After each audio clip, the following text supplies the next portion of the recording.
자, 오늘 말씀 마가복음 1장 14절부터 20절까지입니다. 마가복음 14장 1장 14절부터 20절까지 제가 읽겠습니다. 요한이 잡힌 후 예수께서 갈릴리에 오셔서 하나님의 복음을 전파하여 이르시되 때가 찼고 하나님의 나라가 가까이 왔으니 회개하고 복음을 믿으라 하시더라. 갈릴리 해변으로 지나가시다가 시몬과 그 형제 안드레가 바다에 그물 던지는 것을 보시니 그들은 어부라. 예수께서 이르시되 나를 따라오라. 내가 너희로 사람을 낚는 어부가 되게 하리라 하시니 곧 그물을 버려두고 따르니라. 조금 더 가시다가 세베대의 아들 야고보와 그 형제 요한을 보시니 그들도 배에 있어 그물을 깁는데 곧 부르시니 그 아버지 세베대를 품꾼 들고 함께 배에 버려두고 예수를 따라가니라. 아멘. 자, 오늘 마가복음 1장 14절부터 20절까지 말씀을 가지고 은혜의 복음이라는 제목으로 말씀 나누도록 하겠습니다. 먼저 우리 시연이하고 우리 규인이가 학교를 졸업하게 돼서 오늘 또 축하해주고 격려해주는 자리를 잠깐 갖도록 하겠습니다. 우리 시연이는 이번에 고등학교를 졸업하고 이제 대학교에 진학하게 됐고, 규인이는 중학교를 졸업하고 고등학교에 진학하게 됐습니다. 우리 그동안 지켜주신 하나님께 감사드리고 또 수고한 이 아이들을 축하해주고 격려해주는 의미에서 교회에서 작지만 선물을 준비했습니다. 오늘 전해주고 함께 기도하도록 하겠습니다. 자, 나오세요. 박시연 자매님 나오세요. 네, 축하합니다. 그 다음에 우리 규인이, 이규인. 축하합니다. 자, 위에서 기도하도록 하겠습니다. 다 같이 함께 기도해 주시기 바랍니다. 다 같이 기도하겠습니다. 하나님 아버지 감사합니다. 그동안 우리 시연이와 규인이를 지켜주시고 함께 해주셔서 무사히 이제 학교를 마치고 상급 학교에 진학하게 하시니 감사합니다. 하나님 무엇보다 이 아이들이 믿음을 갖게 해주셔서 감사합니다. 예수님이 누군지 알게 하시고 하나님의 은혜가 무엇인지 알게 해주셔서 감사합니다. 하나님 앞으로도 이 아이들이 좋은 선생님들 만나게 하시고 또 좋은 친구들 많이 만나게 하시고 믿음으로 사는 법을 배우게 하시고 은혜의 복음을 증거하는 일꾼으로 성장할 수 있도록 하나님이 아이들을 축복하시고 인도해 주시옵소서. 세상이 흔들려도 흔들리지 않는 주의 용사들이 되게 하여 주시옵소서. 감사드리며 예수님 이름으로 기도하였습니다. 아멘. 감사합니다. 자, 오늘부터는 드디어 예수님께서 공생애를 본격적으로 시작하시는데 갈릴리에서부터 사역을 시작하시는 것으로 돼 있어요. 요한복음이나 다른 복음서들과 비교해 보시면 예수님이 침례받고 시험 받으시고 나서 바로 갈릴리로 오셔서 사역을 시작하신 게 아니고 대략 1년 정도 공백기가 있으셨던 것으로 우리가 추정할 수 있습니다. 1년 정도 동안은 전면에 드러나게 공개적으로 사역하지 않으셨다는 것입니다. 그러다가 예수님께서 이제 오늘 본문 때부터 본격적으로 공개적 공생애를 시작하시는 것입니다. 그것을 뭐라고 표현하냐 하면, 자, 오늘 본문 다시 보시기 바랍니다. 14절입니다. 마가복음 1장 14절. 요한이 잡힌 후 예수께서 갈릴리에 오셔서 하나님의 복음을 전파하여. 요한이 잡힌 후라고 표현하고 있습니다. 요한이 잡힌 후에 예수님께서 사역을 시작하신 것입니다. 그동안 요한이 요단강을 중심으로 사역할 때에는 예수님께서 잠잠히 계셨습니다. 그러다가 그가 잡혀서 감옥에 가게 되니까 드디어 사역을 시작하셨다는 것입니다. 요한이 왜 잡혔는지는 우리가 잘 알고 있습니다. 그렇죠? 헤롯 집안의 죄악을 야단쳤다가 괘씸죄에 걸려서 그가 감옥에 가둬지게 되었어요. 그런데 그것으로 잡힌 것으로 끝나지 않고 그곳에서 참수형을 당해서 목숨을 잃게 되었습니다. 그렇게 이 땅에서의 사명이, 요한의 사명이 그렇게 맞춰지게 되었습니다. 근데 그렇게 요한의 사명이 끝나니까 이제 드디어 예수님이 사역을 시작하더라는 것입니다. 근데 여러분, 이 요한이 누구입니까? 요한, 침례 요한. 지난번에도 말씀드렸지만 침례 요한은 율법과 선지자의 마지막이었습니다. 율법으로 회개의 침례를 선포하던 사람, 율법의 말씀대로 공의롭게 살지 못하는 삶을 회개하라고 선포하던 마지막 선지자, 그가 요한이었습니다. 그래서 예수님께서 누가복음 16장 16절에 이렇게 말씀하십니다. 율법과 선지자는 요한의 때까지요. 그 후부터는 하나님 나라의 복음이 전파되어 사람마다 그리로 침입하느니라. 여러분, 이 말씀은 600여 개가 넘는 율법 조항들을 붙잡고 그 율법을 바라보며 살던 바리새인들에게 주신 말씀입니다. 너희가 붙잡고 사는 율법 조항이 아니라 이제 하나님 나라의 복음, 은혜의 복음으로 살 때가 도래했다는 것입니다. 이제 요한의 때는 끝났습니다. 율법과 선지자의 때는 침례 요한을 마지막으로 끝이 났습니다. 이제 하나님의 복음이 전파되는 때가 되었습니다. 요한의 때가 끝나고 예수님의 때가 시작된 것입니다. 이게 바로 14절에 요한이 잡힌 후에라는 말에 들어있는 의미인 것입니다. 이제 율법과 선지자가 아니라 하나님의 복음이 선포되기 시작합니다. 자유의 법과 사랑의 법, 은혜의 법이 선포되기 시작합니다. 듣는 자들은 회개하고 복음을 믿어야 하는 그런 때가 왔습니다. 요한복음 3장에 침례 요한이 이렇게 외칩니다. 그는 흥하여야 하겠고 나는 쇠하여야 하리라. 여러분, 이 말씀 우리가 잘 아는 유명한 구절입니다. 이 구절을 가지고 사람들이 말합니다. 침례 요한은 정말 겸손한 사람이었다. 예수님보다 먼저 유명해졌고 예수님보다 먼저 사역을 시작했음에도 불구하고 자신을 낮추고 예수님을 높였다고, 참으로 그의 겸손을 우리가 배워야 한다고 종종 우리가 말합니다. 그런데 여러분, 이 말은 단지 침례 요한의 겸손함을 가르쳐 주기 위해서 우리에게 하신 말씀이 아닙니다. 물론 침례 요한은 겸손한 사람이고 우리가 배워야 할 모습이 있지만, 그러나 그는 흥하고 나는 쇠한다는 이 말씀은 요한의 겸손함을 드러내려는 구절이 아니라는 것입니다. 예수는 흥하고 요한은 쇠한다는 이 말은 다른 말로 하면 은혜는 흥하고 율법은 쇠한다는 뜻입니다. 율법의 시대는 끝나고 이제 새 언약의 시대, 은혜의 시대가 도래했다는 것입니다. 우리 신자의 삶에 율법이 아니라 은혜가 흥해야 된다는 그런 말씀인 것입니다. 그렇습니다. 예수 그리스도께서 하나님의 복음을 선포하시면서 이제 드디어 은혜의 시대가 활짝 열렸다는 것입니다. 보라, 지금은 은혜 받을 만한 때요. 보라, 지금은 구원의 날이로다. 전에는 하나님 앞에 우리가 아무나 감히 나아갈 수가 없었습니다. 아무 때나 감히 나아갈 수가 없었습니다.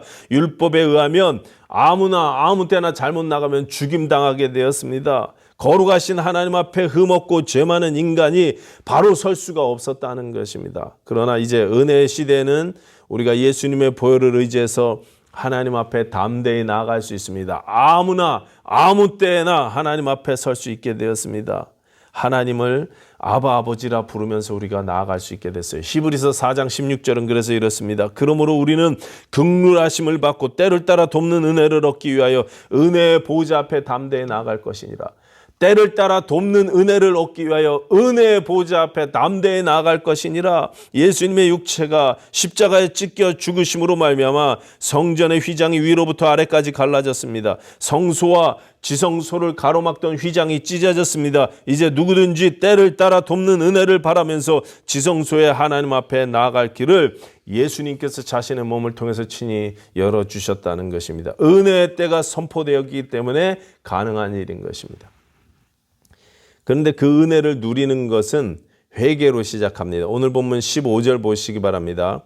마가복음 1장 15절 보시면 이르시되 때가 찼고 하나님의 나라가 가까이 왔으니 회개하고 복음을 믿으라 하시더라. 회개하고 복음을 믿으라 그러셨습니다. 여러분, 회개라는 이 메시지는, 회개하라는 메시지는 요한이나 예수님이나 똑같이 선포했습니다.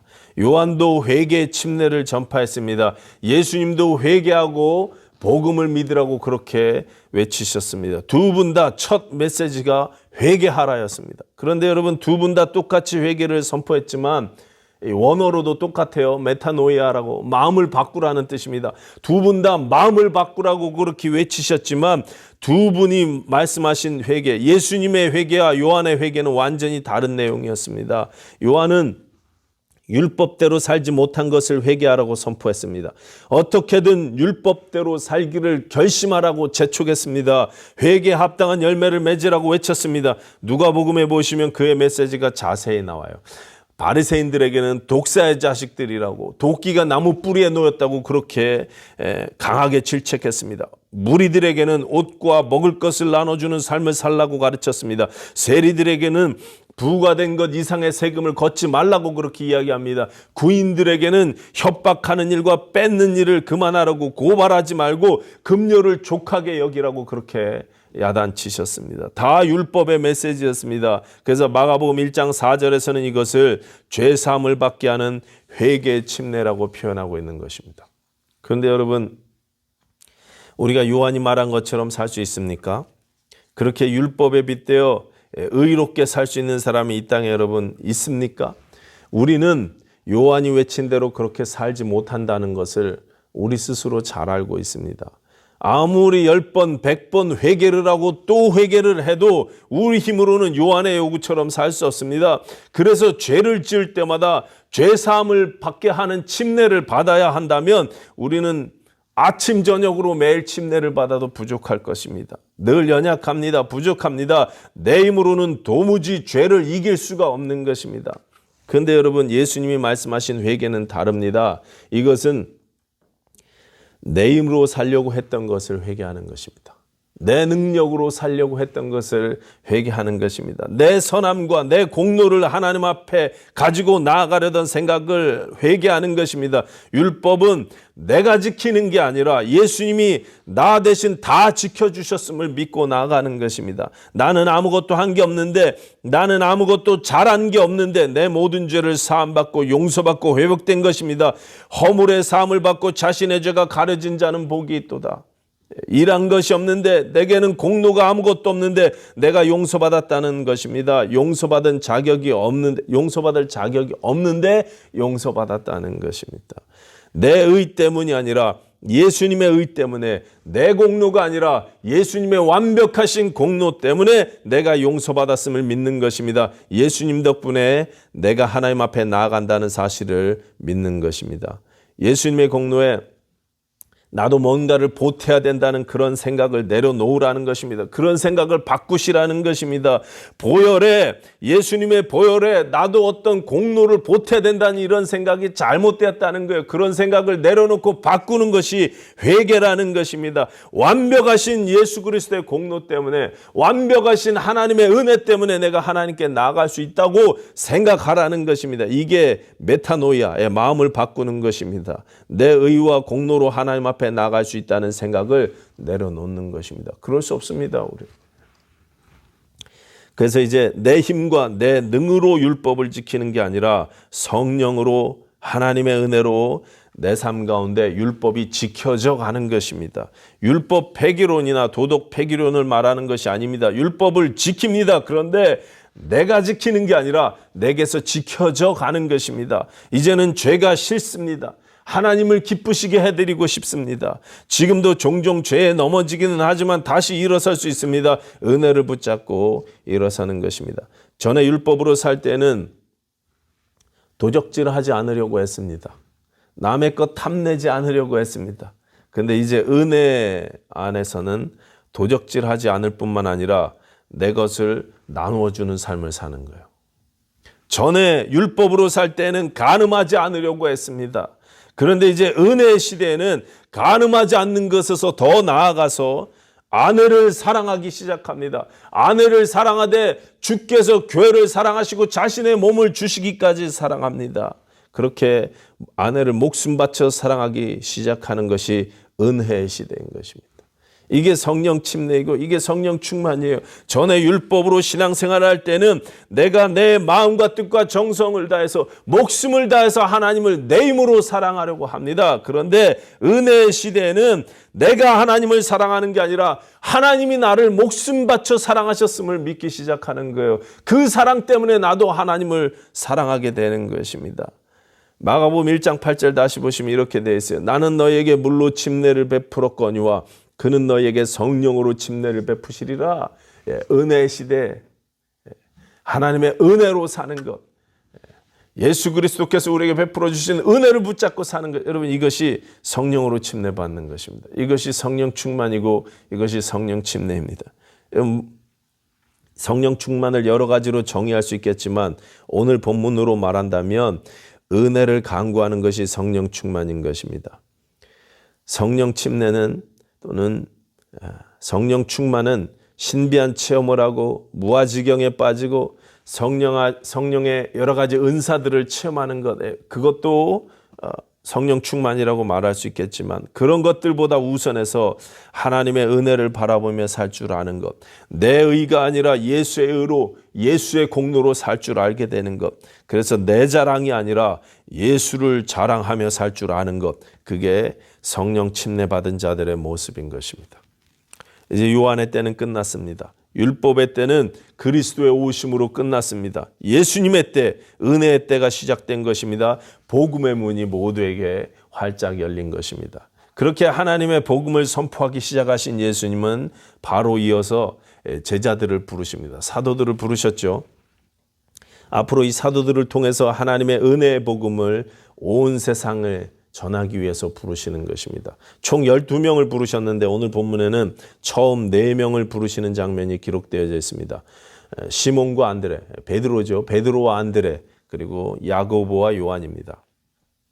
이 부르심, 앞으로 이분들이 이 부르심에 처음에는 실패하지만 나중에는 온전히 순종하게 될 것입니다. 부르시고 나중엔 보내십니다. 이 부르심과 보내심, 뭐하라고 부르시는 거예요? 뭐하라고 보내시는 것입니까? 예수님의 은혜의 복음을 전하라고 부르시고 또 보내시는 것입니다. 이 네 제자를 부르시는 모습에는 우리에게 주시는 메시지가 잘 드러납니다. 먼저 이 네 사람의 직업이 무엇이었습니까?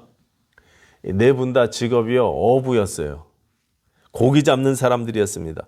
이들을 예수님이 부르실 때 그분들이 뭐하고 있었는지 한번 보십시오. 16절 보시기 바랍니다. 갈릴리 해변으로 지나가시다가 시몬과 그 형제 안드레가 바다에 그물 던지는 것을 보시니 그들은 어부라 그랬습니다. 19절도 보십시오. 조금 더 가시다가 세베대 아들 야고보와 그 형제 요한을 보시니 그들도 배에 있어 그물을 깁는데, 자, 다들 자기 생업인 어부의 일을 하고 있었습니다. 그물을 던지고 있었고 또 그물 던지기 위해서 그물을 수리하고 있었습니다.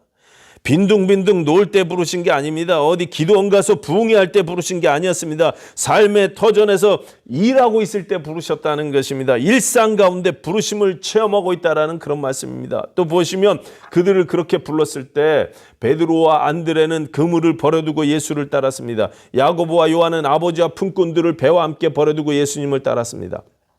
이 말은 우리에게 생업을 다 포기하고 다 사도들이 되어야 된다, 그런 뜻은 아닙니다. 가장 중요한 것이 무엇인지 우선순위를 알아야 된다는 그런 뜻입니다. 내 삶 가운데 하나님의 복음, 은혜의 복음이 선포되는 것이 가장 우선순위가 되어야 된다는 그런 말씀인 것입니다. 그래서 예수님이 그들을 부르실 때 뭐라고 말씀하시냐면 17절에 내가 너희로 사람을 낚는 어부가 되게 하리라 그랬습니다. 사람을 낚는 어부가 되리라. 어부는 어부입니다. 그런데 고기가 아닌 사람을 낚게 된다는 거예요. 고기가 우선이 아니라 이제 사람이 우선이라는 것입니다. 여러분 보십시오. 예수님은 여러분 모두를 부르셨습니다. 우리 모두를 부르시고 보내시기를 원하십니다. 우리는 다 부름받은 자들이고 보냄을 받은 자들인 것입니다. 우리에게 이제 사람을 낚으라고 말씀하시는 것입니다. 보내시는데요, 사람을 낚으라고 말씀하세요. 사람 낚는 어부가 되어라. 사람 낚는 사장님이 되어라. 사람을 낚는 선생님, 사람을 낚는 종업원이 되라고 말씀하시는 것입니다. 다른 말로 하면 우리의 일상 가운데 사람을 살리는 제자가 되라는 것입니다. 무엇으로 살립니까? 여러분 일상 가운데 무엇으로 사람을 살리겠습니까? 은혜의 복음으로 살리라는 것입니다. 은혜의 복음으로 사람을 살리는 그런 제자로 우리가 부르심을 받고 보냄을 받았다는 것입니다. 앞으로 보겠지만 마가복음 3장에 미리 가서 보면 3장 14절에 이하에 이렇게 되어 있습니다. 이에 12를 세우셨으니 이는 자기와 함께 있게 하시고 또 보내사 전도도 하며 귀신을 내쫓는 권능도 가지게 하려 하심이니라. 여기에 제자들을 세우신 목적이 나옵니다. 예수님과 함께 있게 하시고 그래서 전도도 하게 하십니다. 전도, 뭘 전합니까? 은혜를 전하는 거예요. 그래서 더러운 귀신들이 은혜의 복음이 전파될 때 떨어져 나가게 하시려고 부르신 것입니다. 21세기 침례교회 여러분, 우리도 그렇게 부름받았다는 사실을 아십니까? 예수님과 함께 거하면서 예수님의 은혜의 복음을 전하라고 그렇게 우리를 부르셨다는 사실을 여러분 아십니까? 그런데 우리가 그거 못하고 있는 거예요.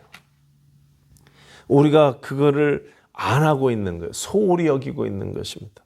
사도 바울은요, 사도행전 20장 24절에 이렇게 말합니다.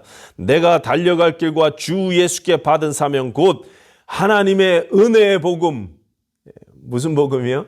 하나님의 은혜의 복음을 증언하는 일에 마치려 하면은 나의 생명조차 조금도 중요한 것으로 여기지 아니하노라. 사도는 이 은혜의 복음을 증거하는 일에 목숨도 귀한 것으로 여기지 않는다고 고백합니다. 예수님이 자신을 왜 불렀는지 너무나 잘 아는 것입니다. 그리고 그 부르심에 온전히 순종했습니다. 그런데 우리는요, 이거 안 해요. 이거 못하고 있습니다. 가끔 우리가 전하긴 전하는데 은혜의 복음이 아니라 율법을 전하고 있어요. 그래서 교회 나와야 된다. 교회 와서 이거 해라, 저거 해야 된다. 이렇게 해서 복 받아라, 저렇게 해서 복 받아라. 이런 메시지를 전하고 있다는 것입니다. 여러분, 은혜의 복음이 무엇입니까? 하나님이 세상을 이처럼 사랑하사 독생자를 주셨으니 이는 그를 믿는 자마다 멸망하지 않고 영생을 얻게 하려 하심이라. 하나님이 그 아들을 세상에 보내신 것은 세상을 심판하려 하심이 아니요 그로 말미암아 세상이 구원을 받게 하려 하심이라. 여러분, 이것이 은혜의 복음입니다. 하나님이 다 하시는 거예요.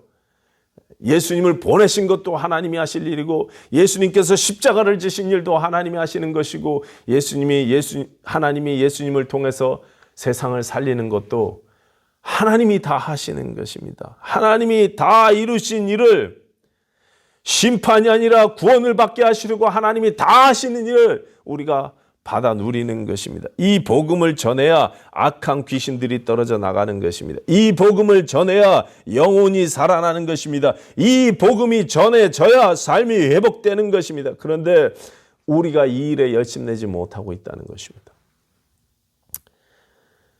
제가 전도합시다 그러면은요, 보통 전도할 사람이 없습니다 그렇게 말씀하시는 분들 계세요. 그렇죠? 웬만하면 다 교회 다닌대요. 교회 안 다니는 사람 없습니다. 우리 주변에 그렇게 말씀들 하십니다. 여러분, 그런데 이거 아십니까? 오렌지 카운티만 해도 인구가 300만 명인데 그 중에 복음적인 신자들은 3%가 채 되지 않습니다. 100명 중에 97명은 아직 예수님을 모르고 있어요. 전에 어떤 백인 아줌마한테 예수님을 믿느냐고 제가 물어봤더니요, 예수가 누구냐고 저한테 되물었어요. 한 60 정도는 돼 보이시는 그분이요, 그 나이가 될 때까지 예수라는 사람에 대해서 한 번도 들어본 적이 없다는 거예요. 이분이 미국 분이세요. 미국에서 태어나고 자란 분이십니다. 그런데요, 예수님에 대해서 전혀 몰라요. 누구냐고 물어요.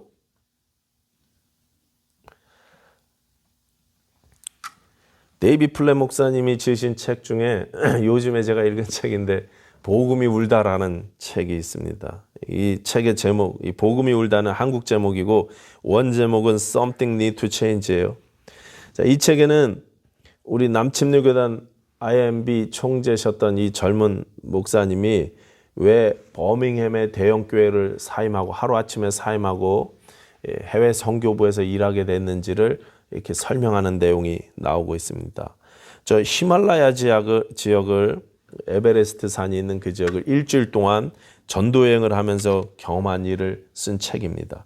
이 책 내용 중에 히말라야 산속에 사는 알리샤라는 20대 초반의 초등학교 선생님 이야기가 나옵니다.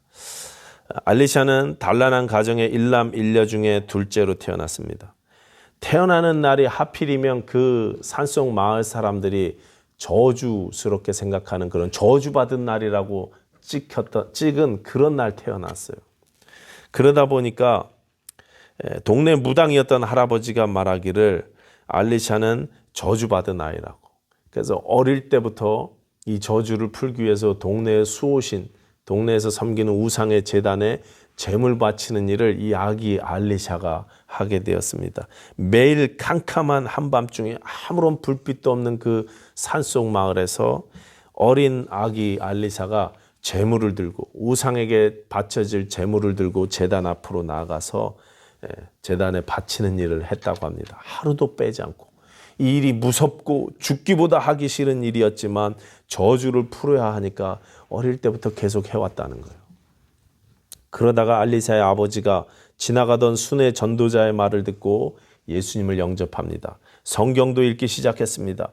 오빠는 장남이기 때문에 그 민족의 전통을 따라서 절의 스님이 되기 위해 떠났지만 남아있는 세 식구는 모두 예수님을 섬기고 삶이 완전히 바뀌었습니다.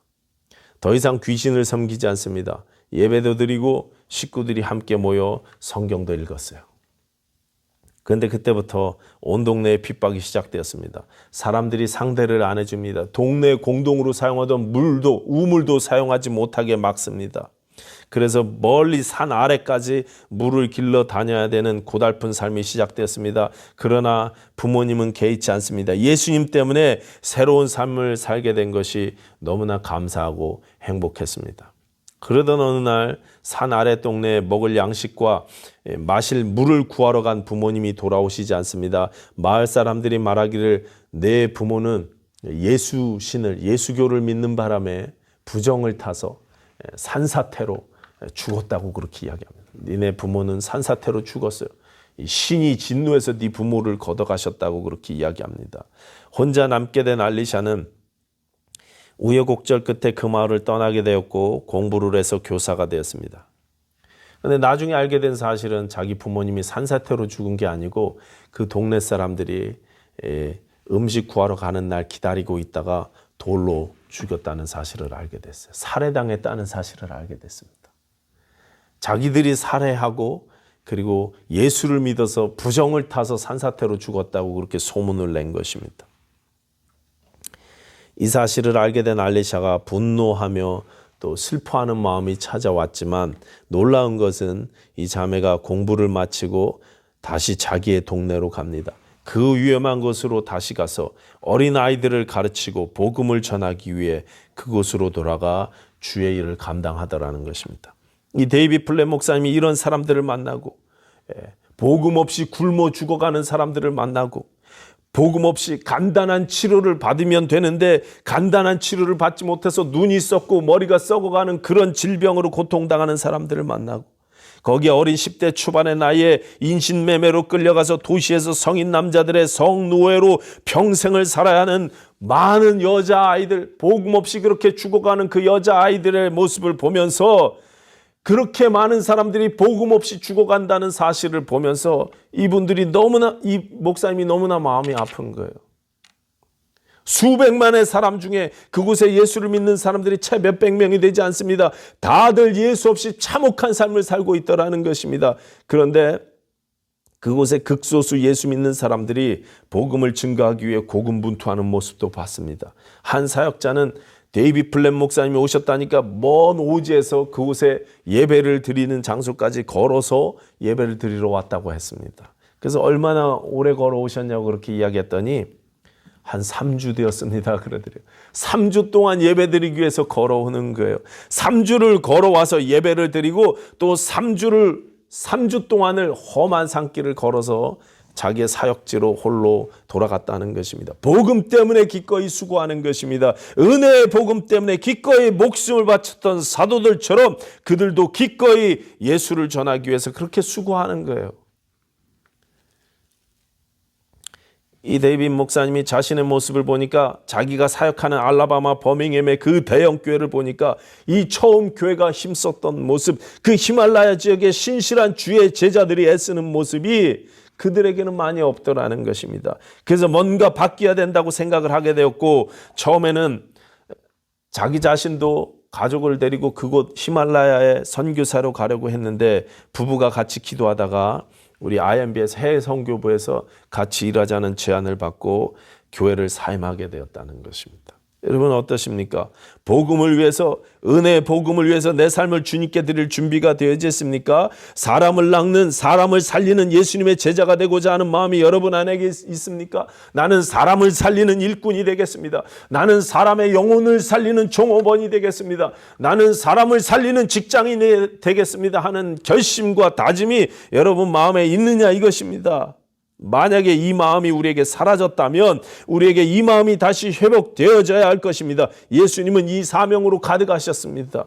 사도들도 그리고 우리 신앙의 선배들도 이 시대 세계 곳곳에 헌신된 주의 백성들도 다 이 사명의 마음으로 가득했습니다. 내가 주의 은혜의 복음으로 사람을 살리겠습니다. 영혼을 살리겠습니다. 영혼을 낚는 어부가 되겠습니다 하는 고백들이 그들 모든 삶 가운데 가득했다는 것입니다. 우리는 어떠냐 이것입니다. 여러분 속은 무엇으로 가득한지, 무슨 마음으로 가득한지 우리가 스스로를 한번 점검해 보는 시간이 되었으면 좋겠습니다.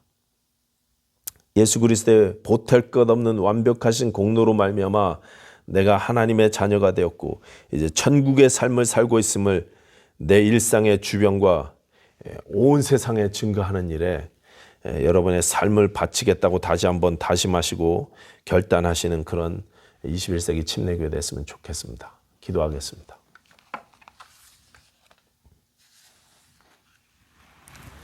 하나님 아버지 감사합니다. 우리를 살리신 하나님의 완벽하신 은혜 앞에 우리가 두 손 두 발 다 들게 하여 주시옵소서.